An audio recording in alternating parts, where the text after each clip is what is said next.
عزیز دوستو، بزرگوں اور بھائیوں، اللہ تعالیٰ نے قرآن مجید میں ارشاد فرمایا کہ وَبَشِّرِ الَّذِينَ آمَنُوا وَعَمِلُوا الصَّالِحَاتِ، اے محبوب علیہ السلام خوشخبری دے دیں ان لوگوں کو جو ایمان لائے اور جنہوں نے نیک اعمال کیے، اَنَّ لَهُمْ جَنَّاتٍ تَجْرِي مِن تَحْتِهَا الْأَنْهَارُ، ان کے لیے جنت ہے، اور جنت وہ ہے جس کے نیچے نہریں بہہ رہی ہیں۔ اللہ تبارک و تعالیٰ نے اپنے محبوب کریم صلی اللہ تعالیٰ علیہ وسلم کے غلاموں کو خوشخبری سنوائی، اور سنوائی بھی حضور کے مقدس لبھائے مبارکہ سے۔ آپ انہیں خوشخبری دے دیں کہ ان کے لیے جنت ہے، باغات ہیں، اور باغات وہ ہیں جن کے نیچے نہریں رواں دواں۔ لیکن کن لوگوں کو؟ جو ایمان لائے اور جنہوں نے نیک اعمال کیے۔ کچھ نہ کچھ انسان کو نہ عمل کرنا چاہیے۔ وہ جو عمل ہے نا، کوئی بندہ اپنے عملوں سے جنت میں نہیں جائے گا، جنت میں خدا کے فضل سے جائے گا۔ لیکن یہ جو اعمال ہیں نا، یہ سبب بنیں گے اللہ کی رحمت کا، یہ ذریعہ بنیں گے خدا کے کرم کے متوجہ ہونے کا۔ جب ہم نیک اعمال کریں گے تو اس عمل کی وجہ سے رحمت ہوگی، اور وہ رحمت ہمیں اللہ کے قریب بھی لے جائے گی، اور اس رحمت کی برکت سے رب جنت بھی عطا فرمائے گا۔ ہمارے ہاں یہ ہوتا ہے کہ ہم زیادہ تر چیزوں کو تقریر سننے کی حد تک لیتے ہیں، اچھی نصیحت کا لطف ضرور حاصل کرتے ہیں، اچھے جملے کو اپنے دل میں اس کی فرحت ضرور محسوس کرتے ہیں، لیکن عمل کی طرف نہیں بڑھتے۔ اس کا نقصان یہ ہوتا ہے کہ یہ معاذ اللہ ایک باقاعدہ شعبہ بن جاتا ہے کہ میں نے بڑی خوبصورت تیار کر کے تراش خراش کر کے بات کرنی ہے، بڑی عمدہ کرنی ہے۔ اچھے ادیب تو پیدا ہوتے ہیں، اچھے خطیب، اچھے واعظ، اچھے سننے والے، داد دینے والے تو پیدا ہوتے ہیں، لیکن اگر عمل کا شوق نہ پیدا کیا جائے تو پھر باتیں نشستن گفتن برخاستن تک رہ جاتی ہیں، اس کا لطف نہیں آتا۔ پھر تو تقریریں ہو رہی ہیں، ہوتی ہیں اور ہوتی رہے گی۔ نتیجہ کیا نکلا؟ جو آدمی کہتا ہے میں اتنے سالوں سے تقریر سن رہا ہوں، تو سوال یہ ہے کہ بھئی اتنا سننے کے بعد تم سنورے کتنا؟ سننے کا ایک ہی مقصد زندگی میں آپ سمجھ لیں کہ سننے کا مطلب سنورنا ہے، اور اگر آپ نے خیر کی بات سنی اور آپ سنورے ہی نہیں، میں آپ کو دعوت فکر دیتا ہوں۔ نبی پاک صلی اللہ تعالیٰ علیہ وسلم نے ارشاد فرمایا، ایک عورت تھی، طوائف تھی، ساری زندگی اس کی گناہوں میں گزری معاذ اللہ، پھر وہ ایک کنویں کے پاس سے گزر رہی تھی، ایک پیاسا کتا اس نے وہاں پیاس سے تڑپتے سسکتے دیکھا، اور پھر اس نے اپنے جوتے کو لٹکا کر اپنے دوپٹے کی مدد سے یا جیسے اس سے ممکن ہو سکا اس نے پانی نکالا، کتے کو پلایا، اللہ نے اس کی بخشش فرما دی۔ آپ ماشاءاللہ ہزاروں میں لوگ ہیں، آپ نے بڑی جلدی مجھے یہ بتانا ہے، یہ حدیث آپ نے پہلے بھی سنی ہوئی ہے نا؟ میرا خیال ہے کوئی بندہ نہیں رہا جس نے نہ سنی ہو۔ سنی ہوئی ہے نا ہم نے الحمدللہ۔ اتنے سارے بندے جو یہاں موجود ہیں انہوں نے سنی ہوئی ہے، تو ظاہر ہے امت مسلمہ میں جتنے لوگ ہیں ڈھیر ساروں نے یہ بات سنی ہوگی۔ لیکن میرا سوال یہ ہے، میں سڑکوں پہ روڈوں پہ سفر کرتا ہوں، ہم نے یہ حدیث درجنوں بار سنی کہ طوائف نے کتے کو پانی پلایا تو اس کی بخشش ہو گئی، لیکن حال یہ ہے کہ سڑک پر کسی گاڑی سے ٹکرا کر اگر کوئی کتا مر جاتا ہے، اب مر ہی گیا ہے، گاڑی والا، موٹر سائیکل والا، پجارو والا، بس والا کوئی اتنی جرت نہیں کرتا کہ لکڑی کے ساتھ، رسی کے ساتھ ہی پکڑ کے اسے سائیڈ پہ کر دے۔ وہ سڑک پہ مرا ہوا پڑا رہتا ہے، یہاں تک کہ گاڑیوں کے ٹائروں کے ساتھ اس کا گوشت لگ لگ کے سڑک صاف ہوتی ہے۔ اس محبوب کے ماننے والے جس محبوب نے بتایا کہ طوائف نے پانی پلایا تھا، اور ہمیں سمجھ بھی آ گئی اور حدیث پڑھ بھی لی اور سن بھی لی، پھر اس ملک کی جو مسلمانوں کا ملک ہے اس کی سڑکوں پر مرے ہوئے کتوں کو اٹھائے بھی کوئی نہ، اور زخمی کتا زخمی ہو ہی گیا ہے، اب اسے سڑک سے سائیڈ پہ ہی کر دیا جائے کم از کم، تاکہ اس کی اگر جان باقی ہے تو بچ جائے۔ تو پھر مجھے بتاؤ نا میرے دوستو، ہم نے کس لیے تقریریں سنی ہیں، کس لیے خطبے سنے ہیں؟ واعظ و نصیحت کی مجالس کا مطلب ہم نے کیا سمجھا ہوا ہے؟ تقریر، تحریر، تصنیف، اچھی گفتگو، اچھا جملہ، اس کا معنی ہم کیا سمجھتے ہیں؟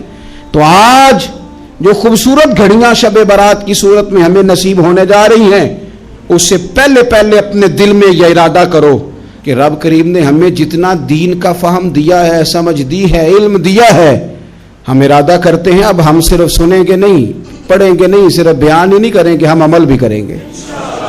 کوئی تھوڑا سا نا عمل کا رستہ بھی تو میرے عزیز ہونا چاہیے۔ اب مطلب بہت ساری جگہوں پہ جانے کا موقع ملتا ہے تو لوگ کہتے ہیں پیر صاحب ناراض نہ ہونا، ہم نے بڑا بندوبست کیا ہوا ہے، تقریر ذرا نہ 1.25 گھنٹہ کرنا۔ تو میں کہتا ہوں مثلاً آپ مجھے بتائیں نا 1.25 گھنٹہ تقریر کرا کے آپ نے کیا کرنا ہے؟ اگر تو آپ نے اس لیے بلایا ہے کہ جناب ایک بات سنیں گے، ایک واز ہوگا، سر دھنیں گے، تو وہ تو مجھے آتا ہی نہیں، تو میں تو مختصر بات کروں گا اور اتنی کروں گا جس کی ضرورت محسوس کروں گا۔ لمبی چوڑی تقریروں کا کیا مطلب ہے؟ ہم کیا چاہتے ہیں سوائے اس کے کہ جناب بات بڑی اچھی کانوں کو لگ رہی ہے، مزہ بڑا آ رہا ہے، تو آپ نے لیا کیا؟ نتیجہ کیا نکلا؟ میرے رسول پاک علیہ السلام کے صحابہ جو حضور سے نصیحتیں لیتے تھے وہ کیسی تھی؟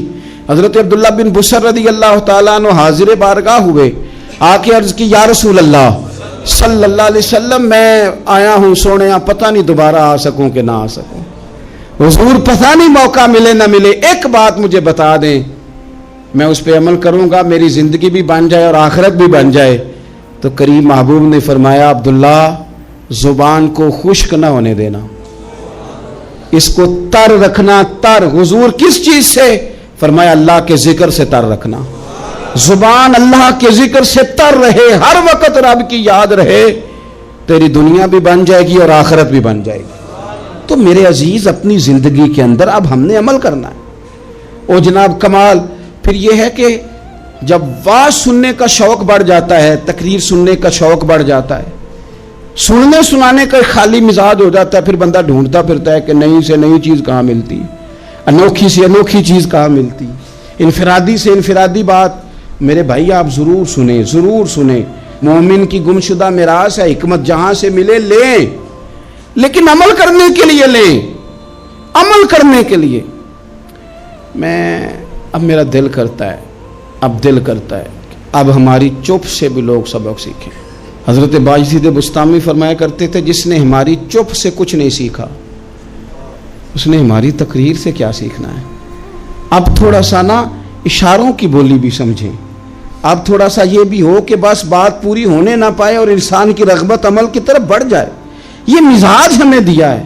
اب تو بھائی آ جائیں آپ، صبح بھی تقریر کر دیں، دوپہر کو بھی تقریر کر دیں، شام کو بھی تقریر کر دیں، تو پھر یہ بھی ہوتا ہے کہ جناب وہ بیان آپ نے جو سنایا تھا نا وہ ذرا دوبارہ سنا دیں، تو میں کہتا ہوں پہلے سننے پر عمل ہو گیا تو نہ کریں۔ اب ہمیں تھوڑی باتیں سیکھ کر ان پر عمل کرنا ہے اور آگے بڑھنا ہے۔ بڑی سادی بات میرے ابا جی بتایا کرتے تھے، والا صاحب کہتے ہیں کہ ایک دیہاتی بندہ نا چلا گیا وہ کسی مولوی صاحب کی تقریر سننے، تو اس زمانے میں آپ کو پتہ ہے یہ واش روم کا مروجہ نظام نہیں ہوتا تھا، تو لوگ کھیتوں میں دوسری جگہوں پہ پیشاب کے لیے جاتے تھے۔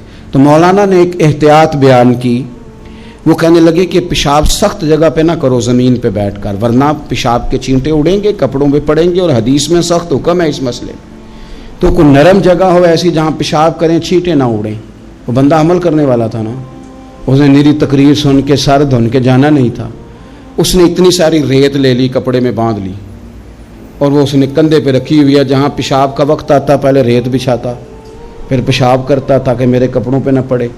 ایک صاحب نے اسے کہا کوئی ہفتے بعد چلو بیان سننے چلیں، تو کہنے لگا میں پہلے پہ عمل کر لوں یہی بڑا ہے، میں نے تو اتنی ساری ریت کندھا تھک گیا ہے میرا اس دن سے اٹھائی ہے، تو میں نہیں چاہتا کہ نہیں بھی سنوں تو کسی اور جگہ میں۔ یہ تفریح تباہ کے لیے بات کو نہ سمجھیں، اس سادے آدمی نے جو ہمیں سمجھایا مجھے اور آپ کو، اس پر غور کرے کہ کل بھی سنا تھا، پرسوں بھی سنا تھا، پیر صاحب نے ترسوں بھی کہا تھا، شیخ نے پرسوں بھی کہا تھا، پچھلے ہفتے بھی کہا تھا، تو نے اگر شیخ کی بھی نہیں سنی، استاد کی بھی نہیں سنی، پیر کی بھی نہیں سنی، اور اس دور کے پیر جو صحیح کام کرنے والے ہیں، استاد جو صحیح کام کرنے مجبور ہو گئے ہیں بیچارے، کہتے ہیں کس کی تربیت کریں، کس درد سے کہا تھا حضرت سلطان باؤ نے، وہ کہتے ہیں اور رب دا طالب کوئی بھی نہیں ملیا، تے جو ملے ہے طالب زردہ ہو۔ یہ تو آئے ہیں کاروبار سیدھا کرنے، فوٹو کھچوانے، فلاں کام کے لیے، یہ تو وہ جو ہم دینا چاہتے ہیں اس کا تو مزاج ہی نہیں۔ پہلے بھی میں نے کہا تھا، پھر کہتا ہوں مجھے شوق نہیں ہے، خدا مجھے معاف کر دے اس دن سے پہلے جس دن یہ شوق ہو کہ میں سویرے جاؤں گا تو نوٹ لاؤں گا، تو شام جاؤں گا تو نوٹ لاؤں گا۔ یہ شوق نہیں ہے، طبیعت نہیں ہے، من نہیں چاہتا، لیکن یہ کہ یہاں بھی آ جائیں خطاب کر دیں یہاں بھی، او خدا کے بندو ہم کہاں اس قابل ہیں ہم خطاب کریں؟ ہم نے تو نا جی ایک اذان دینی شروع کی ہوئی، صبح و شام ایک اذان پڑھتے ہیں، ہے یہ پیغام حضرت احمد رضا کہ بارگاہ نبی کے رہو با وفا۔ ہم تو کہتے ہیں ادھر آ جاؤ، ٹھوکریں کھاتے پھرو گے ان کے در پہ آ پڑو، قافلہ تو اے رضا اول گیا آخر گیا۔ ہم تو کہتے ہیں ادھر آؤ اللہ رسول کی بارگاہ کی طرف رجوع کرو۔ اور وہ ایک جملے پہ اگر تو عمل ہو گیا، پیار سے باتیں کرتا رہتا ہوں، سب کے ساتھ نہیں کرتا، جس کا مجھے پتا ہو کہ یہ تھوڑا سہ لے گا۔ ایک دوست نے مجھے کہا کہ میں تو آتا ہوں تو مجھے علاقے کے لوگ کہتے ہیں ان کو بلاؤ، تو میں کہتا ہوں پورا عمل کرنا میری غلط ہے تو پھر میں باقیوں کو بھی لگا جاؤں گا، تو اگر تیرا ہی عمل نہیں ہو سکا تو باقیوں کو میں نے جا کے کیا سمجھانا ہے؟ تو ایک تو آج کی جو رات ہے اس سے پہلے اپنے اعمال کی طرف میں اکثر کہتا رہتا ہوں کہ شب برات پہ ہر مسجد سے زور زور سے رونے کی آواز آتی، آنی بھی چاہیے۔ شب قدر پہ آتی ہے، عمرے پہ جاتے وقت لوگ معافیاں مانگتے ہیں، حج پہ جاتے وقت، اور کروڑوں لوگ یہ کام کرتے ہیں سال میں۔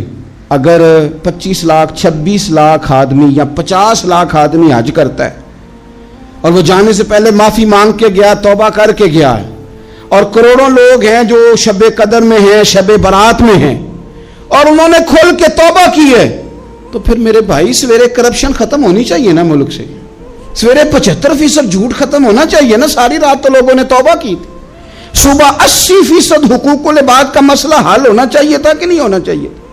صبح ملاوٹ بہت حد تک ملک سے ختم ہونی چاہیے۔ تو کیا ہم نے سمجھ لیا ہے؟ ہم نے یہ سمجھا ہے کہ شب برات پہ بھی بس ایک رسم ادا کرو، آؤ تھوڑی توبہ کرو چھٹی کر جاؤ، آئیے شب قدر تو توبہ کرو چھٹی کر جاؤ۔ کیا یہ ہم نے مطلب سمجھ لیا؟ حج کرنے گئے، رب کی بارگاہ میں حاضر ہوئے، رسول کریم کی بارگاہ سے بھی جو ہو کے آ جائے اور بدلے ہی نہ، وہاں تک جائے اور بدلے ہی نہ۔ مدینے گئے، کعبے گئے، کربلا گئے، جیسے گئے تھے گھوم پھر کے ویسے ہی آ گئے۔ نتیجہ کیا ہے؟ اپنی زندگی نتیجہ خیز بنائیں۔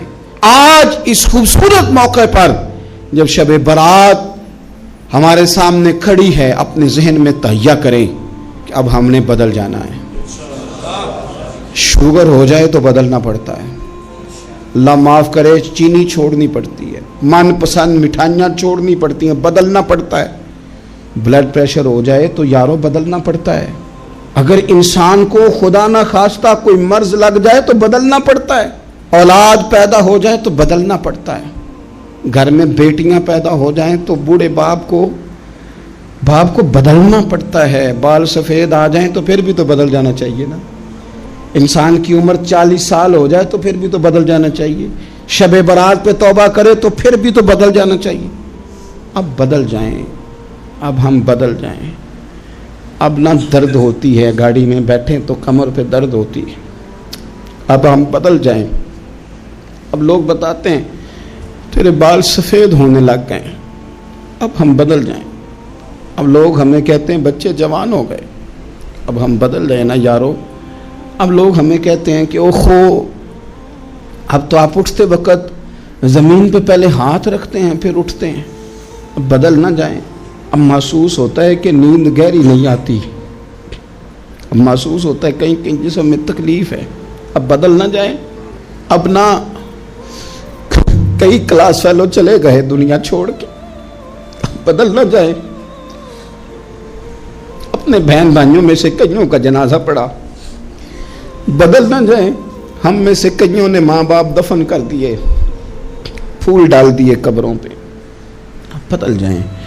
اب وقت تھوڑا رہ گیا، اب کچھ تبدیلی کی طرف آئیں، اب توبہ صحیح والی کر لیں، اب استغفار دل سے پڑھ لیں، اب تبدیل ہو جائیں، اب اپنے اندر باہر کچھ تبدیلیاں لائیں، اب اپنے ظاہر اور باطن کو سنواریں۔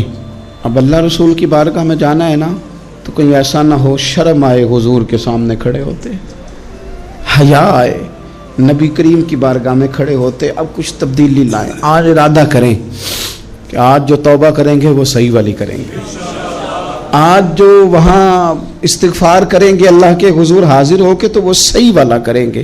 اب کچھ تبدیلی کا مزاج لائیں۔ اور پھر ایک اور بات بھی عرض کروں، ہمارے ذاتی تعلقات سارے دھوکہ ہیں، ہماری جیبوں میں مال سارا دھوکہ ہے، ہمارے بلند و باغ دعوے سارے دھوکہ ہیں، ہمارے بڑے بڑے رتبے سارے دھوکہ ہیں۔ بڑے تعلقات تھے بیٹے کے، پر ماں بیمار تھی تو اسے صحت تو نہیں تعلقات کی وجہ سے مل سکی۔ بڑے تعلقات تھے نا بیٹے کے، لیکن جب بیماری زور پکڑ گئی تو پھر کیا کر سکا کوئی؟ بڑے تعلقات تھے، بڑا پیسہ تھا جیب میں، بڑا کچھ تھا، لیکن جب جناب اسرائیل آئے تو پھر کوئی کچھ بھی نہ کر سکا، پھر اپنے رہ گئے، اور جس کو جانا تھا وہ سب چلے گئے۔ تو یہ جتنی چیزیں ہیں نا، یہ کچھ نہیں ہیں، یہ دھوکہ ہے۔ سچ صرف اللہ رسول کی ذات ہے، حقیقت صرف دین ہے، اصل صرف وہ بارگاہیں ہیں۔ دھوکے میں نہ زندہ رہو، چھوڑ دو یہ بات کرنی کہ بڑے تعلقات ہیں، چھوڑ دو یہ بات کرنی کہ بڑا پیسہ ہے، چھوڑ دو یہ بات کرنی کہ برادری قبیلے علاقے میں بڑا، اور کچھ بھی نہیں ہے۔ کل من علیہ فان، ہوئے نامور بے نشاں کیسے کیسے۔ دیکھو زمین کھا گئی، نوجوان کیسے کیسے۔ میں مولانا نورانی کی قبر پہ کھڑا تھا تو میں کہہ رہا تھا مقدور ہو تو خاک سے پوچھوں کہ اے لئیم تو نے وہ گنج ہائے گرا مایا کیا کیے؟ اتنے بڑے لوگ تو لے گئی، اتنے بڑے لوگ قبروں میں کدھر گئے؟ سلطان محمود غزنوی کہاں ہیں؟ شہاب الدین غوری کہاں ہیں؟ وہ لوگ جو میدانوں میں آ کے صرف ان کا نام لیا جاتا تھا تو دنیا کانپ جاتی تھی، وہ کہاں گئے؟ اٹھ گئے سب لوگ، چلے گئے، ختم ہو گیا معاملہ۔ وقت اب ہماری طرف بڑھ رہا ہے، اب تیزی ہے، اب پیغام اجل آیا، کئی ہمارے ارد گرد سے اٹھا کے لے گیا، اب ہمیں بھی تو واپس لوٹنا ہے نا، تو کچھ تیاری کر لیں، کچھ ارادہ کر لیں۔ اور بارگاہ رب رسول کی اس طرح کی ہے کہ بس جانے کی دیر ہے، بس صرف جانے کی دیر ہے، صرف جانے کی۔ اور اللہ رسول کی بارگاہ دوستو وہ والی ہے کہ جہاں نا زیادہ منت بھی نہیں کرنی پڑتی۔ وہ جو 4-5 لوگ تھے نا مکہ مکرمہ میں، انہوں نے بہت ہی اسلام کی مخالفت کی حد کر دی تھی، ان کے لیے حکم ہوا تھا جہاں ملے قتل کر دو۔ اکرمہ تھے، ابن قتل تھے، کچھ اور لوگ تھے، تو پتہ ہے ان کو کسی نے مشورہ کیا دیا تھا؟ کسی کافر نے مشورہ دیا، پر پتہ صلاح کیا دی تھی؟ اس نے کہا تھا تم نے بڑی زیادتیاں کی ہیں، بڑے بے ادب ہو، کسی صحابی کے قابو نہ آنا، مار دیے جاؤ گے، اپنی خطاؤں کے سبب سے تم مار دیے جاؤ گے، لیکن اگر کسی طریقے چھپتے چھپاتے رسول پاک کی بارگاہ میں پہنچ جاؤ نا، اگر وہاں کسی طریقے چلے جاؤ۔ انہوں نے پوچھا معافی کیسے مانگیں گے، منہ کیسے دکھائیں گے، ہم نے اتنے ظلم کیے، اتنی زیادتیاں کی، کیسے معافی مانگیں گے؟ تو کہنے والے نے کہا کہ نہیں کچھ نہیں، تم بس کہہ دینا ہم آ گئے، اس سے زیادہ تو بات ہی کوئی نہیں، اتنا ہی تو صرف کہنا ہے، آ گئے، اور نہ آتے تو جاتے بھی کہتے، بس تم اتنا کہہ دینا ان العبد اذا اعترف ثم تاب تاب اللہ علیہ۔ نبی کریم علیہ السلام نے فرمایا بندہ جب آ کے کہتا ہے نا یا اللہ میں بھول گیا تھا، غلطی ہو گئی، ان العبد اذا اعترف، مان جو گیا ہوں، غلطی ہو گئی، جب کہتا ہے نا میں بھول گیا، ثم تاب، پھر وہ توبہ کرتا، تاب اللہ علیہ، اللہ دیر کرتا ہی نہیں، فوراً توبہ کو قبول فرما لیتا۔ ہمارے ہاں نا کچھ لوگ تو تباً سخت ہیں، اللہ معاف فرمائے، اور کچھ رد عمل کے طور پر سخت ہو گئے، کچھ باتیں دلوں میں بیٹھ گئی ہیں جنہوں نے طبیعتوں کو سخت کر دیا ہے۔ کبھی کہیں آپ بہو سے کہ چلو بوڑھی ساس سے اگر کبھی کوئی بات سخت نکل گئی ہے تو معاف کر دے، وہ تیار نہیں ہوتی، وہ کہتی ہے تمہیں پتہ نہیں میرے ساتھ کیا کچھ ہوا۔ کبھی ساس سے کہا جائے نا چلو بھول گئی تھی بچی تو آپ درگزر کر دیں، تو کہتے ہے تمہیں پتہ نہیں میرے اندر سختی کتنی آ گئی ہے، دکھ کتنے بیٹھ گئے۔ ہم نا طبیعتوں میں سختی کر بیٹھے، ہمارے دل دھڑکتے ضرور ہیں لیکن صرف اپنے بچوں کے لیے، ہمارے سینوں میں درد اٹھتا ضرور ہے لیکن صرف اپنوں کے لیے۔ ہم نے نا 2 4 5 6 باتیں جمع کر کے ان پر پورا ذہن بنا کے سخت ہو گئے ہیں، طبیعتیں سخت ہیں، دل سخت ہیں۔ میرے نبی پاک صلی اللہ تعالی علیہ وسلم نے فرمایا، یہ حدیث مسلم شریف میں موجود ہے، فرمایا جنت میں وہ لوگ داخل کیے جائیں گے جن کے دل چڑیوں کی طرح نرم ہیں، نرم دل کے لوگ، معاف کر دینے والے، جلدی مان جانے والے۔ ایک صاحب تھے اپنے بھائی سے ناراض ہو گئے اور انہوں نے رشتے سے انکار کر دیا. پہلے ان کے بیٹے کی وہیں پہ نسبت تھی, انکار کر دیا. تو کئی لوگوں نے ان سے کہا, میں نے بھی کہا, تو وہ کہنے لگے پیر صاحب عزت بڑی کرتا ہوں آپ کی, لیکن میں مرد ہوں, ایک دفعہ نہ کر دوں تو پھر ہاں نہیں کیا کرتا. تو میں نے اس صاحب سے کہا, میں نے کہا یوں نہ کر, اگر صبح قیامت تیرے بارے میں کوئی سخت فیصلہ آ جائے اور رب کو منانا ہو کسی مقام پر تو کیا کہے گا؟ بہانے بنا بنا کے ہم سخت ہو گئے, دل اتنے سخت پتھر کر لیے, میں فلاں ہوتا ہوں جی, میں نہیں دوبارہ کسی کی سنتا. اور خدا کے بندو, میرے نبی پاک علیہ السلام نے فرمایا مومن تو اس طرح ہوتا ہے جس طرح اونٹ کے ناک میں نکیل ہوتی ہے, بٹھا دو تو بیٹھ گیا, اٹھ جاؤ تو اٹھ گیا. اور حضور نے فرمایا وہ لوگ جو بہت بد اخلاق ہیں, جھگڑالو ہیں, فسادی ہیں, سخت دل ہیں, وہ لوگ جنت میں نہیں جائیں گے. جو جھگڑے کرتے پھرتے ہیں جھگڑالو لوگ ہیں. عزیز دوستو, اپنی زندگی کے اندر طبیعت میں نرمی, اگر طبیعت نرم ہو گئی نا جی, مزاج میں نرمی آ گئی, تو پھر آپ محسوس کریں گے کہ آپ معاف کرتے بھی جلدی ہیں اور معافی دیتے بھی جلدی ہیں. پھر آپ کے تعلقات بچیں گے, آپ کی نسبتیں بچیں گی, آپ کے بہت سارے رشتوں میں قربت آئے گی, ٹوٹیں گے نہیں. ایک تو دل نرم کریں, کسی شخص کے بارے میں دل میں کوئی بات ہے تو اسے معاف کریں اور معافی دیں. کچھ لوگ بالکل ٹھیک ٹھاک ہوتے ہیں, کوئی ناراضگی نہیں ہوتی, لیکن آپ نے بچی کی شادی کا کارڈ دیا نہیں تو فوراً ناراض ہو جاتے ہیں. اور پھر آپ سمجھا رہے ہیں, قائل کر رہے ہیں, وہ تیار ہی نہیں ہے قائل ہونے کو.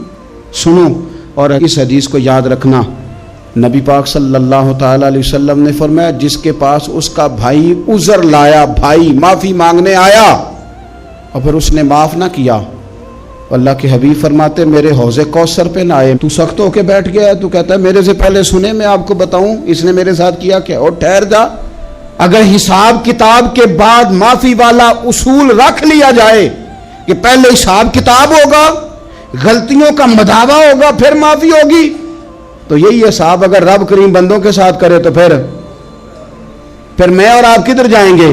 تو اس سادی بات پہ آ جاؤ نا, تو 2 جملوں میں حضور نے سمجھائی ہے. فرمایا تم رب کے بندوں کو معاف کر دو, اللہ تمہیں معاف کر دے گا. تو آج کی شب سے پہلے, آج کے دن سے پہلے, رمضان المبارک کے تشریف لانے سے پہلے اپنی طبیعت کے اندر ایسا ذوق لائیں, ایسی طبیعت لائیں کہ ہم نے معافی دینی بھی ہے اور معافی لینی بھی ہے.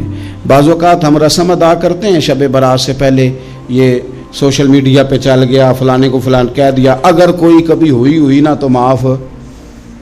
ایسے تو نہیں نا معافیاں ہوتی. ہمیں پتہ ہوتا ہے ہم سے کون ناراض ہے, ہمیں خبر ہوتی ہے ہم نے کس کو تکلیف دی, ہمیں پتہ ہوتا ہے کس نے ہمارے لہجوں سے پریشانی پائی ہے, کون ہے جو ہماری وجہ سے اذیت کا شکار ہے, تو اس سے جا کے معافی مانگے. تو یہ چیزیں معافی کا سبب بن جائیں گی. اور پھر میرے نبی پاک صلی اللہ علیہ وسلم نے 2-4 چیزیں اور بھی بیان کی ہیں, میرا دل کرتا ہے کہ وہ بھی ذرا آپ کو عرض کر دوں. حضور سید عالم علیہ السلام نے نا جنت میں لے جانے والے جب اعمال بیان کیے تو حضور علیہ السلام نے فرمایا کہ ایک تو زکوٰۃ صحیح ادا کرنا, شرک سے بچنا, توحید پہ قائم رہنا, اور زکوٰۃ ٹھیک ادا کرنا, اور اپنے رشتہ داروں سے اچھا سلوک کرنا, جنت میں داخل ہو جاؤ گے. یہ جو ہمارے زیادہ قریبی لوگ ہوتے ہیں نا, ان کا حق بھی شریعت نے زیادہ رکھا ہے, اور یہ بعضوں کا تکلیف بھی زیادہ دیتے ہیں. لیکن میرے عزیز ایک بات سمجھ لیں اچھی طرح سے اور اپنے دل میں بٹھا لیں, میں نے درجنوں بار کہی ہے, پھر کہتا ہوں, اللہ تعالیٰ نے جو خاندان میرے لیے پسند کیا ہے نا, مالک نے مجھے وہاں پیدا کیا ہے. تو جو چچا اللہ نے میرے لیے پسند کیا وہ مجھے بھی پسند ہونا چاہیے, اور جو ماموں اللہ نے میرے لیے پسند کیا ہے وہ مجھے بھی پسند ہونا چاہیے. انسانوں کے اندر کمزوریاں بھی ہوتی ہیں, خوبیاں بھی ہوتی ہیں, لیکن ہمارا یہ مسئلہ بن جاتا ہے کہ ہم نہ صرف کمزوریوں کو ڈسکس کرتے ہیں, خوبیوں کا تذکرہ کرتے ہی نہیں. اپنے مزاج کے اندر اس بات کو آپ نے پیدا کرنا ہے. آج ایک اور ارادہ بھی کریں, ایک اور اپنے ذہن کے اندر بات بھی زیادہ شوق کے ساتھ پیدا کریں. آپ یہ کوشش کریں کہ اپنی صلاحیتوں کو دیکھیں کہ آپ میں کیا خوبی ہے, بولنے کی ہے, لکھنے کی ہے, مال خرچ کرنے کی ہے, کسی کو پیغام دینے کی ہے.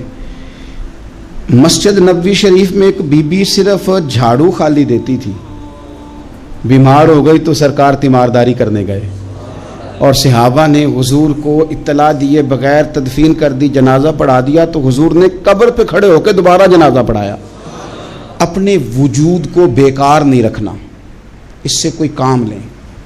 اللہ فرماتے ہیں افحسبتم انما خلقناکم عبثا وانکم الینا لا ترجعون، فرمایا تم کیا سمجھتے ہو ہم نے تمہیں بیکار پیدا کیا ہے، اور کیا سمجھتے ہو تم نے لوٹ کر ہمارے پاس آنا نہیں؟